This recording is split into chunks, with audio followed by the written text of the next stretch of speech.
bohong. Aku hanya memikirkan satu peraturan penting. Kenapa kau lakukan hari ini kalau kau bisa melakukannya besok? Few moments later.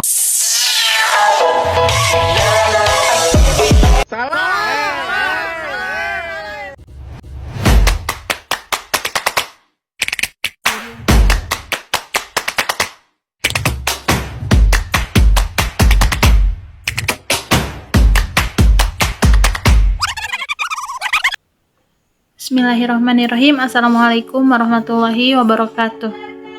Perkenalkan, saya Mesya. Saya dari Program Studi Komunikasi dan Penyiaran Islam Universitas Dr. KHIZ Mutakin.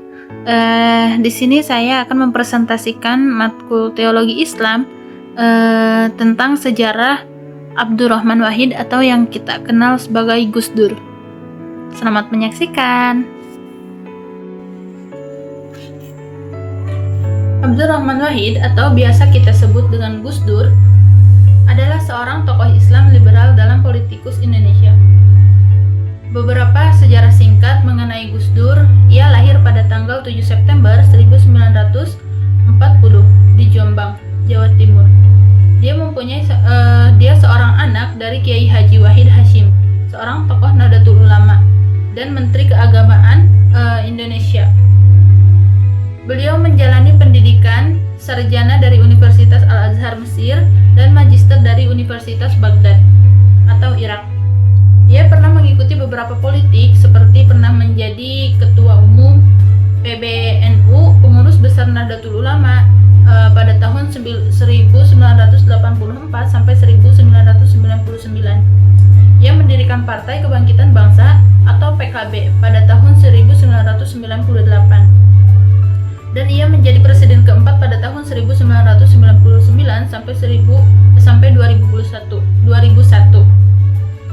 Ia mempromosikan Islam yang inklusif dan toleran serta menolak fanatisme dan ekstremisme.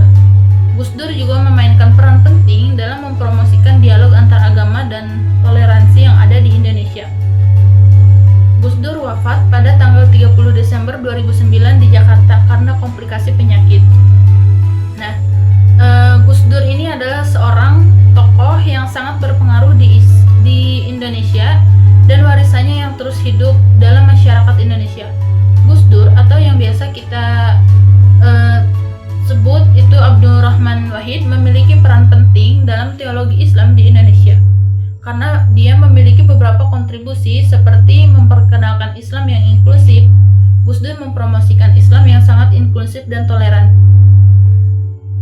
Lalu dia menghidupkan tradisi intelektual Islam seperti ia mempromosikan kajian Islam yang kritis dan kontekstual serta menghidupkan tradisi intelektual Islam di Indonesia.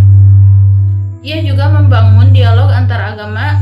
Gus Dur memainkan peran penting dalam mempromosikan dialog antar agama dan toleransi di Indonesia serta membangun hubungan baik dengan agama-agama lainnya. Gus Dur juga dikenal karena pendekatannya yang unik terhadap teologi Islam, yaitu ia menggunakan metode ijtihad untuk menggunakan ijtihad atau penalaran independen untuk memahamkan ajaran Islam dan mengaplikasikan dalam bahasa dalam konteks modern. Menghargai pluralisme, Gus Dur juga menghargai pluralisme dan keberagamaan serta mempromosikan Islam sebagai rahmat bagi alam semesta. Nah, Gus Dur memiliki beberapa peran atau gagasan pemikiran tentang teologi Islam yang penting, seperti Islam yang inklusif. Gus Dur mempromosikan Islam yang inklusif dan toleran, serta ia menolak fanatisme. Lalu dia pribumisasi Islam. Ia mempromosikan konsep pribumisasi Islam, yaitu menghadapkan atau mengadaptasikan ajaran Islam dengan budaya-budaya tradisi lokal. Pluralisme agama. Gus Dur juga mempromosikan pluralisme agama dan menghargai keberadaan atau keberbedaan agama. Demokrasi dan HAM. Ia mempromosikan demokrasi dan HAM atau hak asasi manusia sebagai nilai-nilai yang sejalan dengan Islam. Ijtihad dan pembaruan. Gus Dur mempromosikan ijtihad dengan pembaharuan dalam memahami ajaran Islam. Islam itu sebagai rahmatul lil alamin. Ia mempromosikan konsep Islam dengan rahmat bagi seluruh alam, bukan hanya bagi umat Islam. Kritik terhadap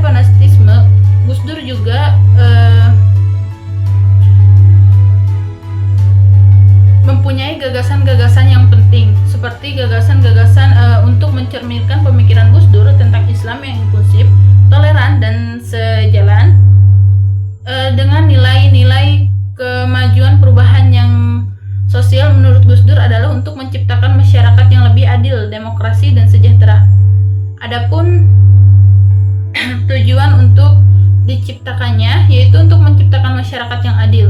Gus Dur ingin menciptakan masyarakat yang adil dan merata, di mana setiap orang memiliki kesempatan yang sama, bukan yang sama untuk berkembang. Lalu dia membangun demokrasi. Ia ingin membangun demokrasi yang kuat dan berkelanjutan, di mana kekuasaan berada di tangan rakyat. Lalu ia meningkatkan kesejahteraan. Gus Dur ingin meningkatkan kesejahteraan masyarakat, terutama mereka yang kurang mampu. Lalu ia ingin mempromosikan pluralisme. Ia ingin mempromosikan pluralisme dan keberagamaan, serta menghargai beberapa agama dan suku budaya lainnya. Ia menciptakan perdamaian. Gus Dur ingin menciptakan perdamaian dan stabilisasi atau stabilitas baik di dalam negeri maupun tingkat internasional. Dalam konteks Islam, Gus Dur juga memiliki atau melihat perubahan sosial sebagai upaya untuk mengimplikasikan nilai-nilai yang sejati, seperti keadilan, kesejahteraan, kasih sayang. Gus Dur ingin meningkatkan banyak pesan yang inspiratif atau memiliki pesan-pesan yang sangat berguna bagi kita semuanya.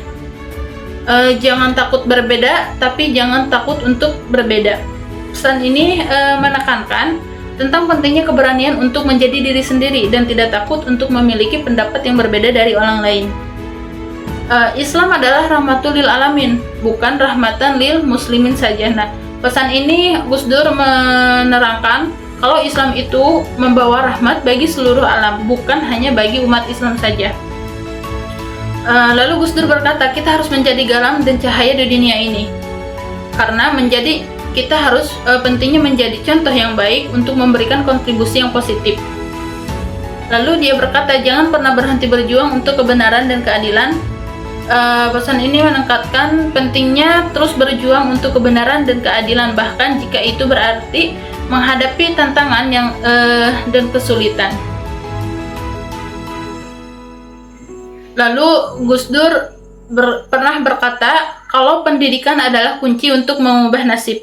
Jadi pentingnya pendidikan dalam mengubah nasib dan meningkatkan kualitas hidup.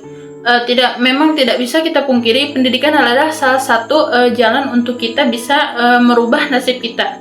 Karena pendidikan adalah jalan untuk kita menuju kesuksesan. Mungkin cukup sekian dari saya, kurang dan lebihnya mohon maaf. Terima kasih. Wassalamualaikum warahmatullahi wabarakatuh.